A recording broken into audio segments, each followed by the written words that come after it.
Hello my dear friends, welcome to my YouTube channel LIS expert. मैं अपने channel LIS expert पर आप सब लोगों का बहुत बहुत स्वागत करती हूँ। तो फ्रेंड्स, ये यूजीसी नेट यूनिट 4 का एक टॉपिक है जिसमें मैं आपको कुछ फैक्चुअल पॉइंट्स में इम्पॉर्टेंट टर्म पढ़ाना चाहती हूँ। ठीक है, कुछ इम्पॉर्टेंट टर्म्स हैं। तो पहला इसमें आती है डिजिटल कलेक्शन। डिजिटल कलेक्शन क्या होता है? Digital collection is a body of materials in digital form treated age group और कंसीडर एज अ होल। ठीक है, तो ये क्या है? डिजिटल फॉर्म में फॉर्मेट में रहती है, इसीलिए इसको डिजिटल कलेक्शन बोलते हैं। नेक्स्ट हमारा है इसमें रेट्रो कन्वर्जेंस सर्विस क्या होती है, ये भी इम्पोर्टेंट है, तो ये भी बता देती हूँ। It is that involve conversion of electron library paper catalogue record into the machine readable form में। किस फॉर्म में कन्वर्ट करना? मशीन रीडेबल फॉर्म में कन्वर्ट करना, ये कहलाता है रेट्रो कन्वर्जन सर्विस। अब थर्ड जो हमारी टर्म है वो है गेटवे क्या होती है। गेटवे हमारा एक नेटवर्क है जो एक्ट करता है as an entrance to another network, एक ऐसा नेटवर्क पॉइंट जो एंट्रेंस की तरह काम करता है दूसरे नेटवर्क पॉइंट के लिए, जिसको कहते हैं सर्वर। ठीक है, through which people on the local area network can access the internet. Local area network के उसमें जो है लोग एक्सेस कर सकते हैं नेटवर्क को, तो ये हमारा गेटवे है। अब मार्क क्या होता है? मार्क का फुल फॉर्म होता है मशीन रीडेबल कैटलॉगिंग। ठीक है, तो अब इसमें आगे बढ़ते हैं। MARC format as a standard for the representation and communication of the bibliographic and related information in machine readable form में। अब ये क्या कह रहा है? मार्क एक तरीके का ऐसा स्टैंडर्ड है जो रिप्रेजेंट करता है, कम्युनिकेशन करता है बिब्लियोग्राफिक और रिलेटेड इंफॉर्मेशन किस फॉर्म में? मशीन रीडेबल फॉर्म में। किस में? मशीन रीडेबल फॉर्म में। अब हम आ जाते हैं, हमारा यूनियन कैटलॉग क्या होता है। Union catalogue reveal information about the collection of more than one library. कितनी? एक से ज़्यादा लाइब्रेरी के कलेक्शन के बारे में इंफॉर्मेशन देता है। They are the way for groups of library to share information about their collection in the consistent way both for cataloguing and inter library loan purpose. अब ये क्या कह रहा है?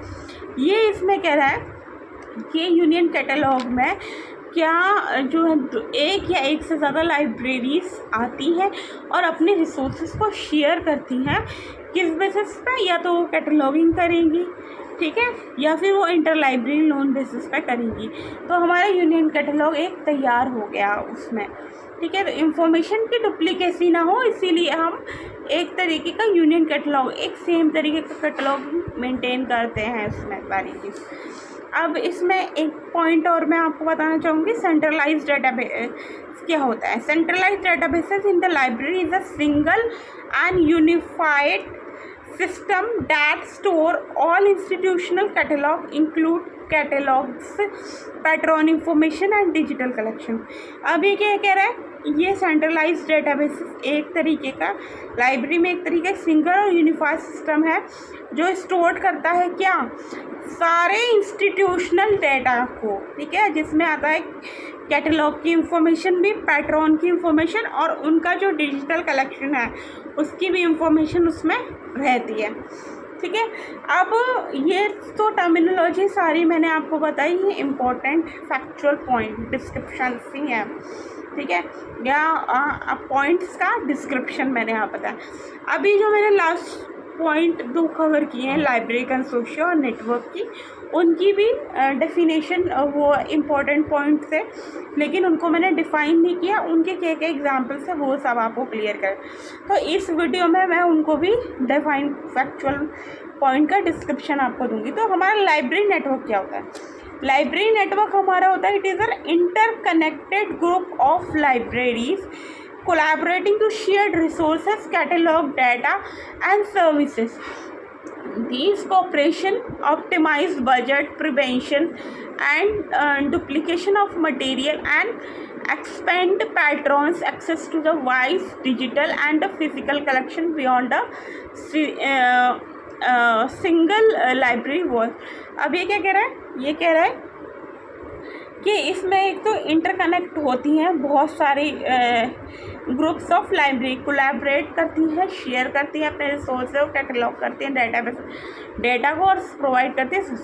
ये भी एक तरीके का कोलैबोरेशन ही है, कोलैबोरेटिव एक्टिविटी ही है ये। ठीक है फ्रेंड्स, तो अब हम अपने लास्ट पॉइंट पे चलते हैं। लास्ट पॉइंट है हमारा library consortia. Consortia is a cooperative alliance where the multiple library pool their resources, budget and expertise. बहुत सारी मल्टीपल लाइब्रेरी जो है अपने रिसोर्सेज को पुल करती हैं, मतलब बनाती हैं और बजट बनाती हैं और एक्सपर्टाइजेशन को मतलब प्रिजर्व करती हैं। By collaborating this amplify their purchasing power, share physical and digital collection, negotiate favourable licensing term with the public. अब क्या है, जब ये ग्रुप में काम कर रही है तो ये इनकी पावर अच्छी हो जाती है, कॉस्ट रिड्यूस हो जाती है। तो ये क्या है, अपनी टर्मिनोलॉजी के अपनी जो है टर्म्स के बेसिस पे भी ये पब्लिशर को मोल्ड कर सकते हैं, मतलब नेगोशिएशन कर सकते हैं कि अब हम कोलैबोरेटिव बेसिस पे इसको कर रहे हैं तो हमें भी थोड़ा सा जो है रिलैक्सेशन दो, जो चीज़ें दो। तो ये हमारा है लाइब्रेरी कंसोर्शिया, जहाँ पे दोनों में एक चीज़ कॉमन ही है, आपको एक चीज़ कॉमन मिलेगी, वो है लिंक करना और लिंक बेसिस पे रिसोर्सेज शेयर करना। ठीक है फ्रेंड्स, वहाँ सिर्फ नेटवर्क आता है, यहाँ कंसोर्शिया आता है। फ़र्क इतना ही है, वो नेटवर्क में हम क्या करते हैं, मैन का रोल भी आ जाता है, लेकिन उसका भी अब तो इलेक्ट्रिसिटी का भी यहाँ पे भी ऐसे कंसोर्शिया में हम पहले क्या करते थे, इंटर लाइब्रेरी लोन नॉर्मली करते थे, किताबें हमने ली और वो कर दिया। अब क्या कंसोर्शिया से हो गया, वो चीज़ ऐसे डेवलप्ड हो गई है। ठीक है, तो यही चीज़ इसमें आती है फ्रेंड्स। ठीक है, तो ये मैंने आपको टर्म्स बताई। अब ये टॉपिक पूरा यूनिट 4 हो गया finish to finish. Okay, hope so आपको मेरा वीडियो पसंद आया हो। अगर मेरा वीडियो पसंद आता है प्लीज़ मेरे चैनल को लाइक करना ना भूलें। फ्रेंड्स, एक बात और मुझे बतानी है आपको, नेक्स्ट बार जब मैं आऊँगी तो फिर हम Q&A करेंगे अब इस टॉपिक से रिलेटेड। ठीक है फ्रेंड्स, यही एक पॉइंट मुझे बताना ना, Q&A करेंगे हम।